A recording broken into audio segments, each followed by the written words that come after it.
Is my microphone working? Can everybody hear me okay? Everybody can hear me okay? All right, good. Had some problems last night with people being able to hear. This is the first time I presented these sermons like this. And so what I'm doing tonight is I'm going to make a little bit of a change on the fly. I'm actually going to combine two sermons. We're not going to be here twice as long. We're going to combine the idea of two different sermons tonight. That story is the power to warn, and story is the power to remind. Those are what we're going to talk about tonight instead of the heart. Tomorrow night, we're going to introduce to you some tools to help you tell the story and remember the story that you can use yourself, with your children, with your grandchildren, and with the people in the community as well. So that's what we're going to do tomorrow. I hadn't had that planned, but some conversations I've had with some people throughout the week, I think that will be a beneficial time for us to spend together doing that. And then Thursday, we're going to talk about the power of story to touch the heart. More so than anything else, story gets right to the heart. And we're going to talk about that on Thursday night. And then Friday night, we'll talk about how story is the power to evangelize. And we'll look at how the New Testament Christians did use the story to evangelize and how we should be doing the same thing as we meet people and talk to people. So today, 2 points we're going to look at. We're going to look at the power to warn and the power to remind. We're going to start off talking about how story is the power to warn. And we're going to start off by talking about the altar named witness. Y'all remember that story in the Bible? In the book of Joshua, the tribes on the east side of the Jordan River, Gad, Reuben, and half the tribe of Manasseh, they had decided to settle over here on the eastern side of the Jordan River, and God said that was okay. But Moses made them make a promise that when your brethren go over and conquer land on the other side of the Jordan River, you have to agree to go with them. And so they gladly agreed. Well, now Joshua is getting ready to take them in. And he calls the leaders from those tribes to him, and he says, look, you guys made a promise that you're going to go over there and fight with us. You need to keep that promise. And they said, no problem. We will keep that promise. We will go over and fight. And they did.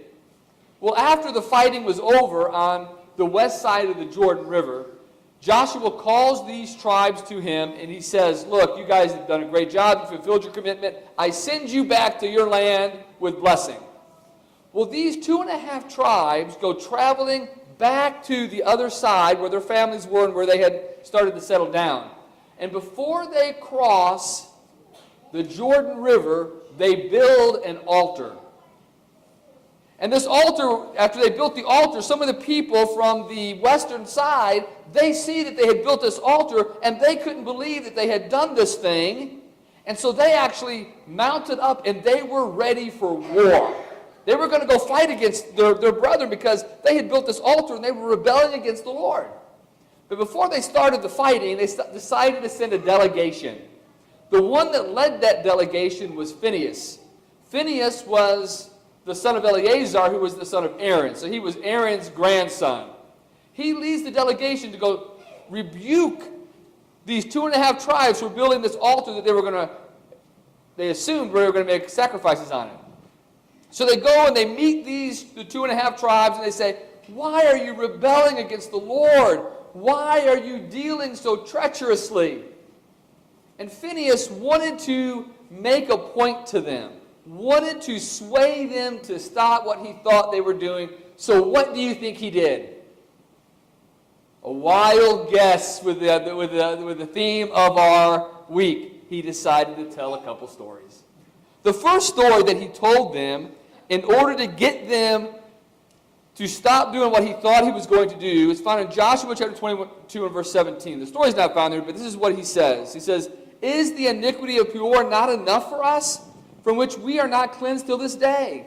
Although there was a plague in the congregation of the Lord, but that you must turn away this day from following the Lord, and it shall be, if you rebel today against the Lord, and tomorrow he will be angry with the whole congregation of Israel. So he says, look, guys, don't you remember the story of Peor?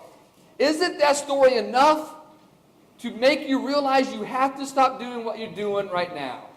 Well, the story of Peor is told way back in the book of Numbers, chapter 25. I'm not going to read it. I'm going to tell you what happened. What happened is after Balaam was asked to curse God's people, and he couldn't curse God's people He blessed them 4 times, right? 4 different blessings he gave on God's people. But when that was over, God's people did not leave Moab. They started marrying the women from Moab. And then they were invited up to keep some of the feasts to the gods of Moab, and they went and they kept some of those feasts. They had dinner with them. They really joined themselves to Baal Peor. Well, God, as you know, if you've read the Bible at all, God doesn't accept being co-God. I mean, there's just no way he does that. And so now he decides there's going to be this huge plague that goes to the people. And he tells Moses, you go get the judges, you tell them to go kill the people who have joined themselves to Baal Peor. And so that order goes out, and they start killing these people who have married like they shouldn't be and who have joined themselves to this idol. In the middle of all this, the people are in front of the tabernacle. And they're weeping and they're wailing. Can you imagine this, the scene? If all of a sudden you're all with the people and they're going to start executing people right in your midst. And you realize this terrible thing that you guys have done and going off and playing the harlot with another god. Right in the middle of this, along comes this man. He must not have known what was going on. He brings a Midianite woman with him, and he's getting ready to get married to her. He asks Moses. He presents himself to Moses. Phinehas sees this. He gets a spear. He runs into the tent. He kills the man, and he kills the woman. They're both dead. And at that moment, the Lord says, because Phinehas was so zealous, he stopped the plague. That after over 20,000 people had died.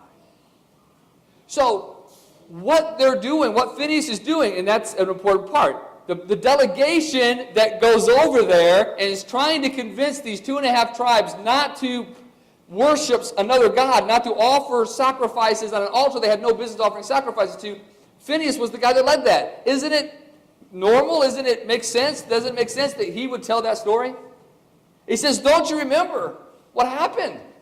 Isn't that enough for you? But he goes on from there, and he tells them another story that we're all very, very familiar with. But the story of Peor was to warn those living on the east side of the Jordan not to rebel against God. Well, we go back to this altar in Joshua chapter 22 and verse 20. He goes on. Phinehas, still talking to these 2.5 tribes. Did not Achan commit a trespass in the accursed thing? And wrath fell on all the congregation of Israel, and that man did not perish alone in his iniquity. So the second story that Phinehas used to warn those dwelling on the east side of the Jordan against rebellion was the story of Achan. And one of the main points he's trying to teach with both of these stories is that sinners are not the only ones to suffer when you do the wrong thing. Don't both those stories show that? Especially the Achan story? Because what Phinehas is worried about, if you go and you have this altar here, and you are offering sacrifices on this altar, you know what's going to happen? God's going to get mad at us too. And then we're going to suffer because of this sin. We cannot idly stand by and allow you to do this. We've gathered our army and we're ready to fight. Luckily, fortunately, the tribes on the east side never intended to offer sacrifices on the altar. As a matter of fact, they cry out to that Phinehas and the rest of the delegation. They say, look, you don't need to plead God's cause. If we have intended this evil, let God strike us all dead right now. God can tend for himself.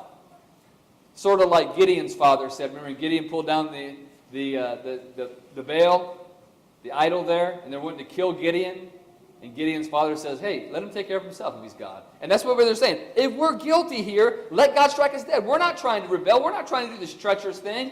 What we have done here is we have set this altar up as a reminder, which is going to lead into our second point in a few minutes. But this altar is set up as a reminder. Let's read the passage. I think it's important that we do this.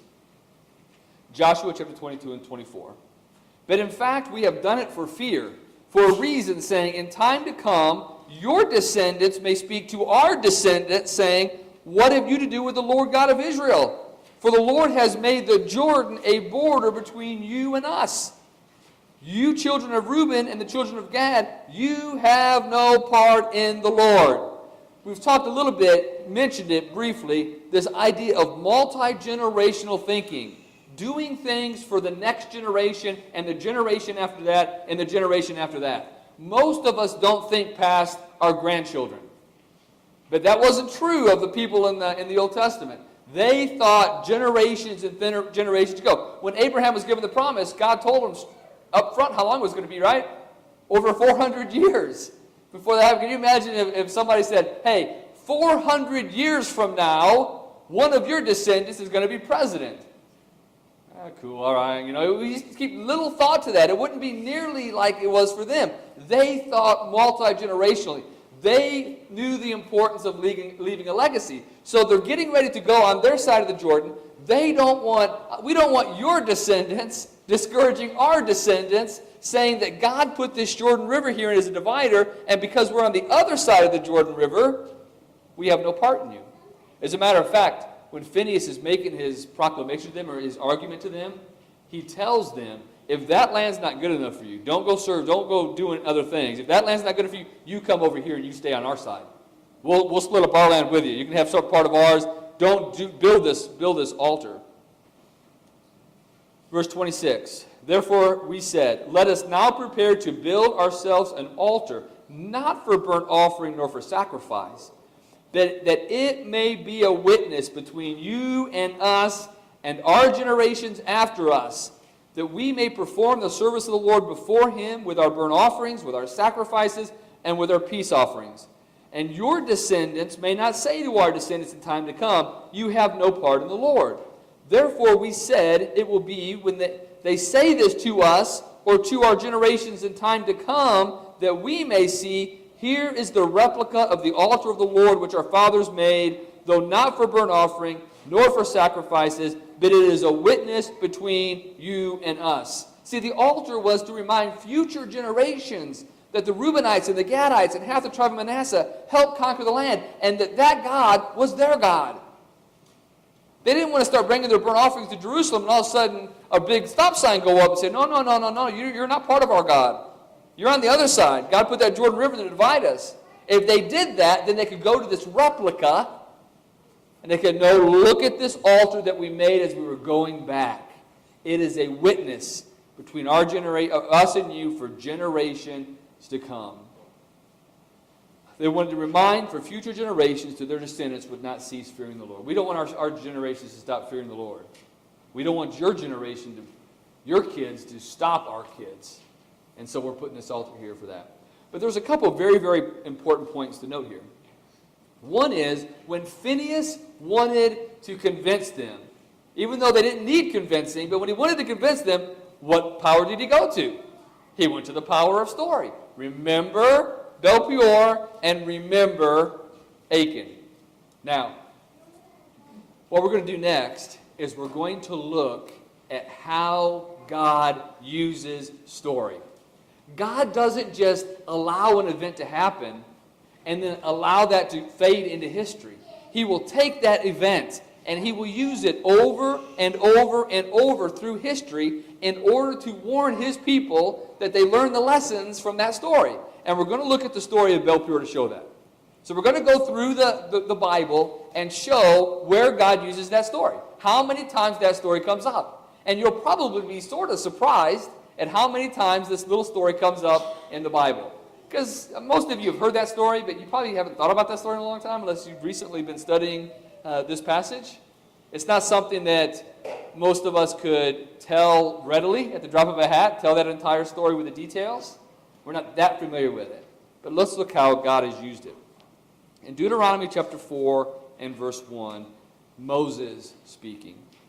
He says, now, O Israel, listen to the statutes and the judgments which I teach you to observe, that you may live, and go in and possess the land which the Lord, the God of your fathers, is giving you. You shall not add to the word which I command you, nor take from it, that you may keep the commandments of the Lord your God which I command you. Your eyes have seen what the Lord did at Baal Peor. For the Lord your God has destroyed from among all the men who followed Baal Peor. But you have held fast to the Lord your God, and you are alive today, every one of you. So Moses is warning God's people against adding to his word or taking away from his word. He goes, remember what happened to those who don't listen and follow God. What happens is what happened to Baal Peor. Now all of you are alive today because you didn't join yourself to the idol. So he uses that story to warn them not to add to God's word or take away from God's word. You keep it exactly like it is. That's important to God. Now, he also deals with it a little bit later in Numbers chapter 31. God actually goes to Moses and says, okay, it's time to avenge the Midianites, for the Midianites. The Lord spoke to Moses saying, take vengeance on the Midianites for the children of Israel. Afterward, you will be gathered to your people. So think about this for a second. God, one of God's final instructions to this great man Moses is to avenge that story. That story hasn't been made right yet. You go make that story right. Verse 3, so Moses spoke to the people saying, arm some of yourselves for war, and let them go against the Midianites to take vengeance for the Lord on Midian. So Moses avenged the story of Peor, and during that fighting, Balaam was killed. Balaam didn't do everything like God wanted him to. He may have been responsible for them knowing the only way to get to God's people is to get them to commit idolatry. Pull them away from him. That will destroy his people faster than anything else. And so when they're having this war with the Midianites, Balaam is killed. Well, Phinehas is actually leading this battle. They make a pretty big blunder. They kill, they destroy, they take silver and gold, but you know what they don't? What they don't do, they don't destroy everybody. They bring back the women. And Moses and Eleazar take them outside the camp and said, what in the world are you thinking? These are the same women who had led the people away. These are the guilty ones. They're the ones that have married our men, and they're the ones that have caused our men to go away and to join themselves to Baal Peor. And so he says, all those women who have known a man, kill them. And so they have to finish the destruction. They go out and kill all of the women who had known a man. And he says, all the women who have not known a man intimately, keep them for yourselves. So now Moses told the story. Now he is avenging the story so that now it is made right. But Hosea, he talks about this. Hosea was a prophet. Was he a prophet to the northern kingdom or the southern kingdom? He was a prophet to the northern kingdom. Okay? And he's making a prophecy trying to convince them to turn from their wicked ways. I found Israel like grapes in the wilderness. I saw your fathers as the first fruits on the fig tree in its first season. But you went to Baal Peor and separated themselves to that shame. They became an abomination like the thing they loved. So Hosea wanted the northern kingdom, the northern tribes, to know that the same judgment that happened at Baal Peor was going to happen to them if they do the same thing. Now, history tells us that they continued to do the same thing, and they were carried away in captivity. But there was a warning there. The warning was the story. Hosea says, go back to that story. Look at what happened there. Remember that. Well, that's not the only place it's mentioned. Psalm 106. One of the things we'll point out at the end, a great way to remember story is to put the story in a song. If you put the story in a song and people sing the song that tells the story, they're going to remember the story. And that's what happened in Psalm 106:28. They joined themselves also to Baal of Peor, and ate sacrifices made to the dead. Thus they provoked him to anger, and their deeds and the plague broke out among them. Now this psalm in particular actually is emphasizing the joy of God's forgiveness. So the emphasis is not on the actual deed, it's on the act of Phinehas, which he says in verse 30. Then Phinehas stood up and intervened, and the plague was stopped. And that was accounted to him for righteousness to all generations forevermore. And he got a blessing because of that. So Phinehas' role was immortalized in song to illustrate how one man could step in and stop God's wrath. and it was a reminder to all generations to come. I hope as we've studied so far and we continue to study, that you're not only impressed with this power of story, but you're also impressed with this multi-generational thinking. Multi-generational thinking.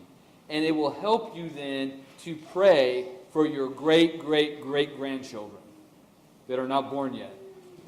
Why can't you pray for them? Pray for them. They're going to come to this earth. They're going to need your prayers. Wouldn't it be awesome to know you were born into a world that you had been prayed for thousands of times before you were even born by your great-great-grandparents? That's a blessing that we can give our great-great-great-grandchildren. That when they come into this earth, they have been prayed for multiple times by us, maybe 50, 75 years before they ever came into this world. Well, then we come to 1 Corinthians chapter 10. In this passage, Paul is telling us that the things that are there in the Old Testament are there as a reminder to us, so that we don't do the same things they did. And what story, one of the stories you think he goes back to? The story that we're talking about. Now, nor let us commit sexual immorality as some of them did, and in one day 23,000 fell. And in verse 11, now all these things happened to them as examples, and they are written for our admonition, upon whom the ends of the ages have come. So Paul used the story of Bel-Peor to warn the Corinthians against sexual immorality. So you see how God used the story? He brings them up over and over and over again. And he makes sure generation after generation after generation is reminded of that story. Now, in the hearing today, you know what's happened? You've been reminded of the story. Don't add to what God has said. Don't take away from what God has said. Do what God has said to do exactly like he said to do it. That's the story of Bel-Peor. Do not be involved in sexual immorality, and do not be involved in anything that will turn your heart away from God. Don't put another idol in place of God. God does not accept being co-God. That's the story of Bel-Peor. Now you've been warned by the story, as I've been warned by the story. See how powerful it is? As we continue to tell it from generation to generation. And I encourage you to tell that story to someone. There's a very interesting thing that you'll note, even among people who are very religious people. They don't know the stories very well. And it's very intriguing to them. When you just ask them, do you know the story of Bel-Peor? I don't think I know that story. Well, let me tell it to you. If they know it, then they can tell it to you, and you can say, what lessons do we learn from that story? Well, what lessons did the Bible, what lessons did God teach from that story throughout history? And you can say one of the commands, one of the lessons that he was trying to teach was don't add to, don't subtract. You have it right there in the outline that I've handed out to you. So I challenge you to use that story to its fullest. Another one is the one that I did share with you before. It's a great way to pique some interest. You quiz them. Who heard the 10 Commandments on Mount Sinai? Give them a whole bunch of answers, a whole bunch of choices. Chances are they're going to get it wrong. And you say, nah, that's not right. You want to hear the story? I'll be glad to share it with you like it is in the Bible, not like it's on the television. All right? Let's look at what God says about it. And then you can tell them that story. And they'll be amazed. And they'll be thankful that you told them a story correctly that they had heard incorrectly all those years ago. Luke 17 and verse 30. Jesus used stories. And here's another very powerful lesson about story. I'll just read these verses and then we'll make it. Even so will it be in the day when the Son of Man is revealed. In that day he was on a housetop and his goods are in the house. Let him not come down to take them away. And likewise the one who is in the field, let him not turn back. Remember Lot's wife. The story of what happened to Lot's wife stands as an example of what not to do when the Lord is sending his judgment. So when the Lord was sending judgment on Jerusalem, he gave specific instructions. Remember Lot's wife, don't turn back. But you know what I take from that? Once a story is ingrained in our heads, and once our story is ingrained in the heads of our children, it just takes a short statement to bring that entire story back to their mind and all the lessons that are there. Jesus didn't have to tell a story of Lot's wife, did he?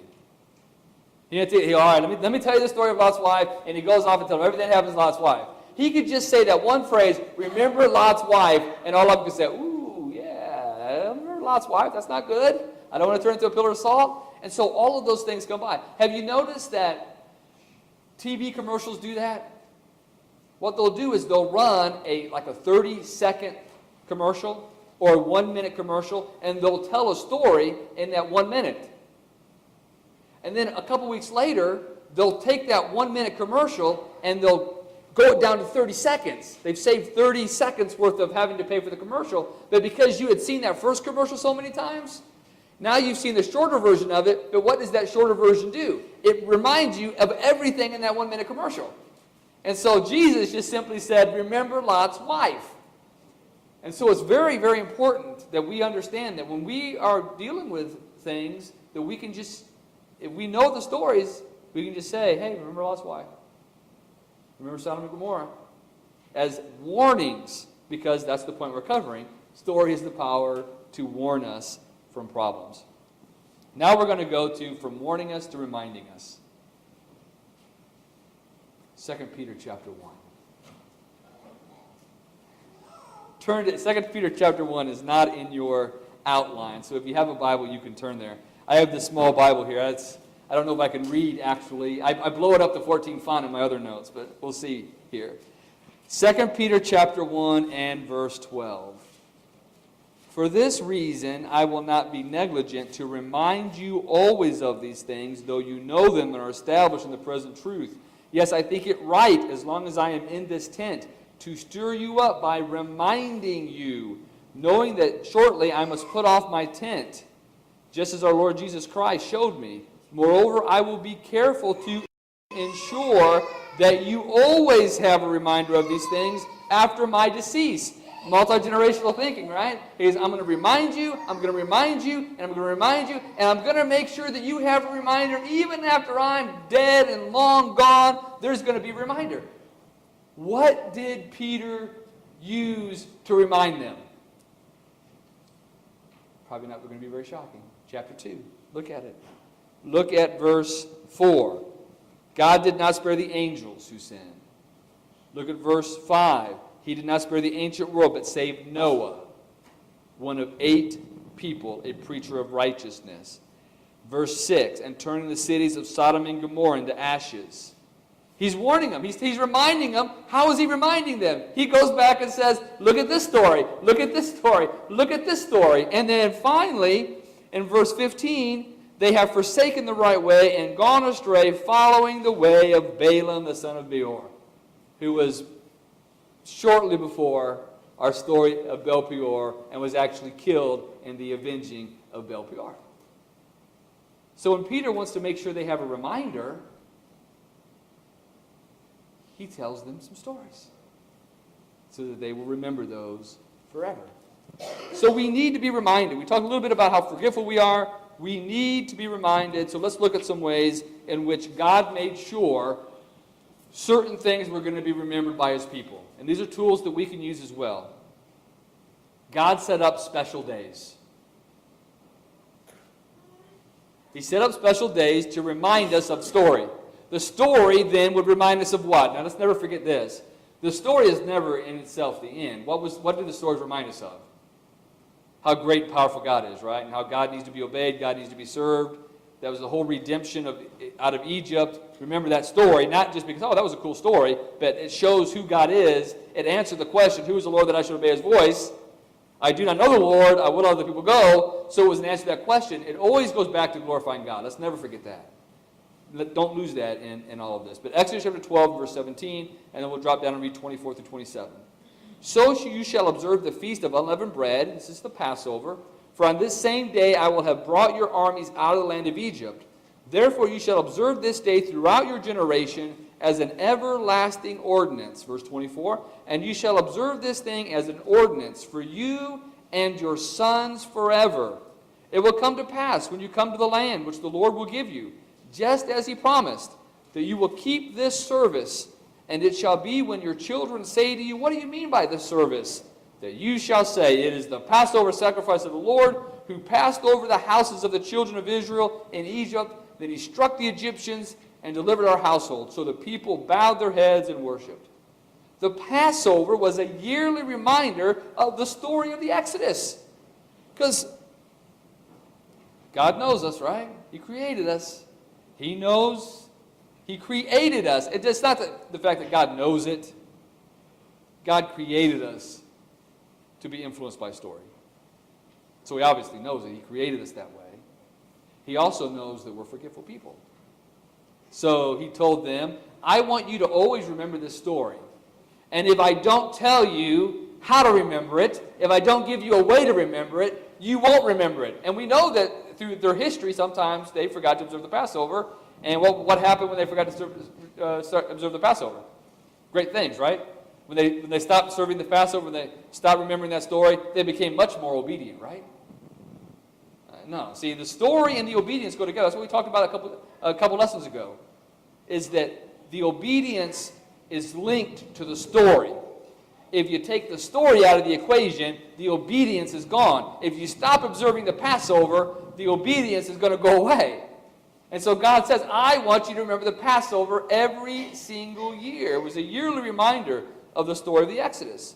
And the Passover meal, even more ingenious, the Passover meal was specifically designed to pass that story on to every generation. Because God knows something else.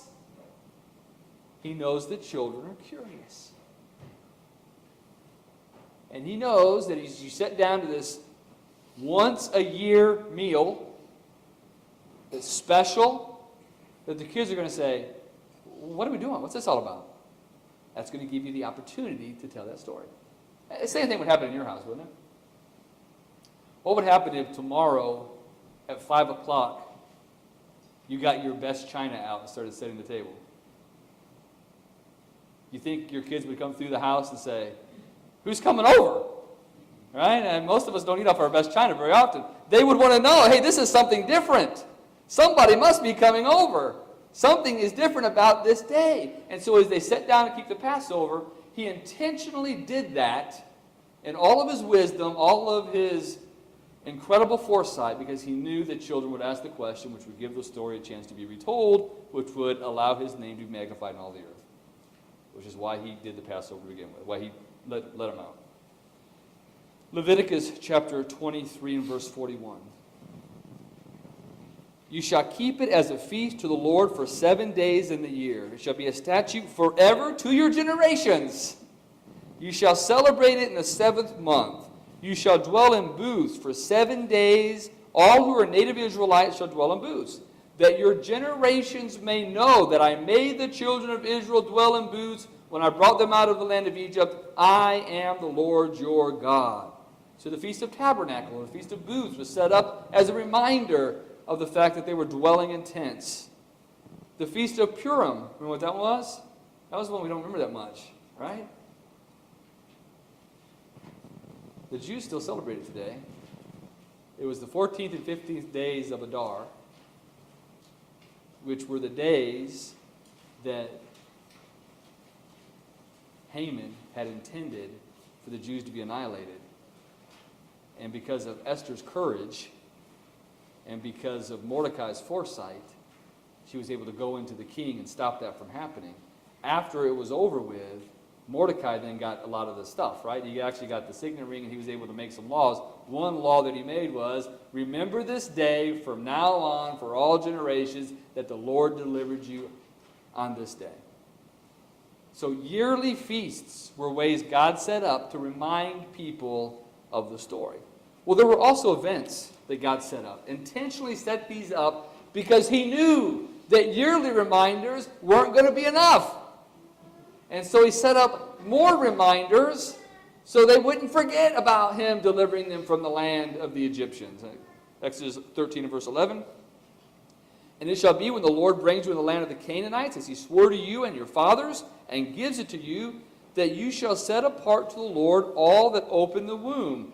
That is, every firstborn that comes from an animal which you have, the males shall be the Lord's. We won't read the rest of that context here, but you're welcome to read that later.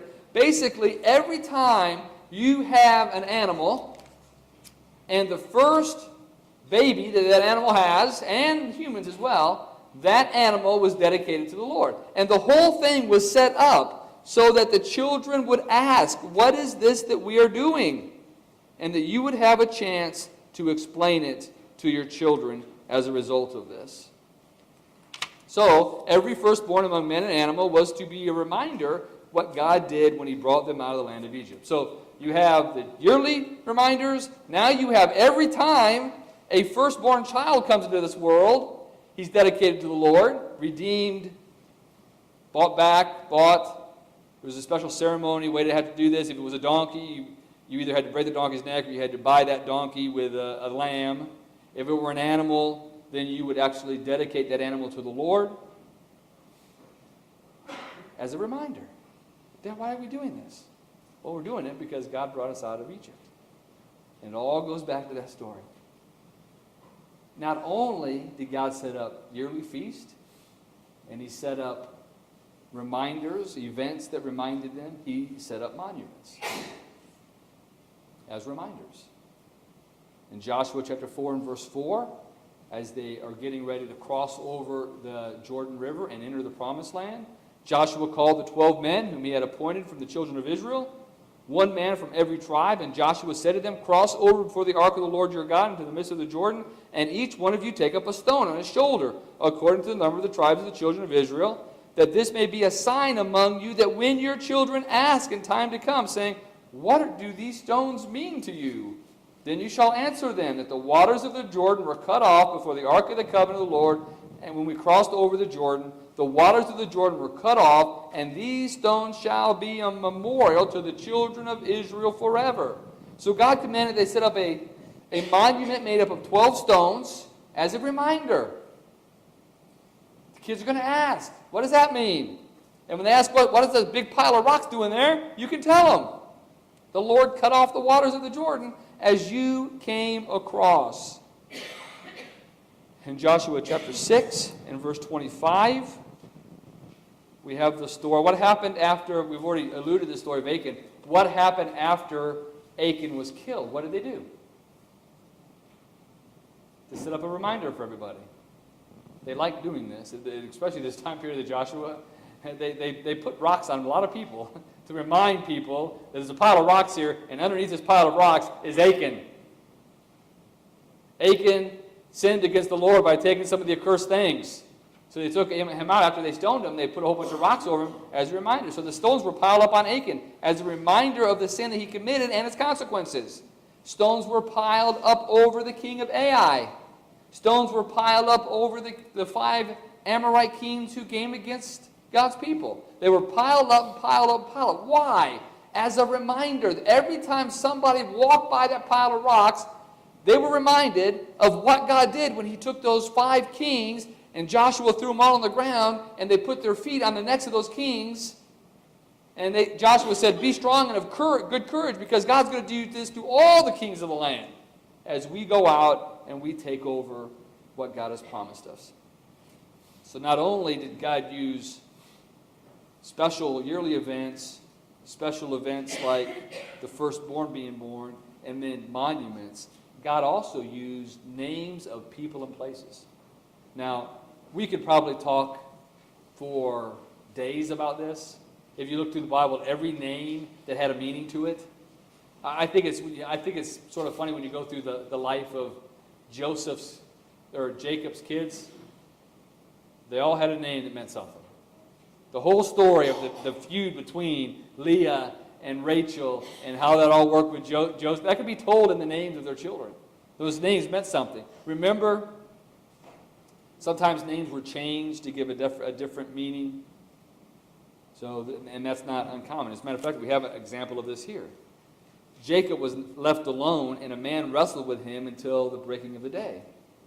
I'm in Genesis chapter 32 and verse 24 for those of you who don't have the outline. Now when he saw that he did not prevail against him, he touched the socket of his hip, and the socket of Jacob's hip was out of joint as he wrestled with him. And he said, let me go, for the day breaks. But he said, I will not let you go unless you bless me. So he said to him, what is your name? He said, Jacob. And he said, your name shall no longer be called Jacob, but Israel, for you have struggled with God and with man and have prevailed. So his name now means something. It's reminiscent back to this story where he struggles with God and wins. He struggled with man and wins as well. Then Jacob asked, saying, tell me your name, I pray. And he said, why is it that you ask about my name? And he blessed him there. And Jacob called the name of the place Peniel, for I have seen God face to face, and my life is preserved.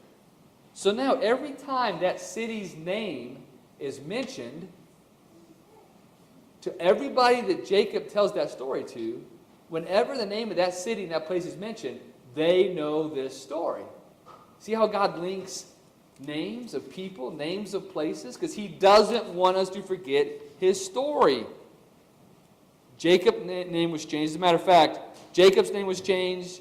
Jacob changed the name of the place where the story took place. And then, this is sort of funny, the children of Israel did not eat the muscle on the hip socket when they slaughtered an animal. How many kids do you think asked about that? Well, what about that meat right there, Dad? That's good. That looks like good meat. Let's eat that. No. That is because when Jacob wrestled with God, then his hip was put out of socket. That's the place there. And they had a chance to tell that whole story. Songs, as we've already noted, is a way to remember a story. We noted earlier in the week the Song of Moses, where he tells how after he crosses over and God has destroyed everybody, he sings the Song of Moses, where he talks about how great God is and how he has destroyed Pharaoh and wiped them all out. Chariot wheels are just floating around in the water. And what we pointed around a couple previous lesson, was he says now everyone's going to fear when we go to the promised land. That was part of that same song. So now the song tells the story, and it could be sung from generation to generation, the exact words, so the story is told correctly, and people know that song, and they sing that song over and over and over again. Now they know the story of the Exodus. What about the Song of Deborah? Same principle. Now the story of Deborah is immortalized in song. It was sung so that people can remember it. Psalm 78. You can read that on your own time, but I want to read this little section to you. It is not uncommon to find history in the Psalms for a way of remembering God's stories. Psalm 78 is a compilation of songs. Give ear, O my people, to my law. Incline your ears to the words of my mouth. I will open my mouth in a parable. I will utter dark sayings of old, which we have heard and known, and our fathers have told us. We will not hide them from their children, telling to the generation to come the praise of the Lord and his strength. And he goes on to talk about how what happened in Egypt. He goes on to tell that story in that particular song. But notice there, he said, we're not going to hide it from our kids. We're going to make sure our kids know the story. And one of the ways they did that was putting the story in song format.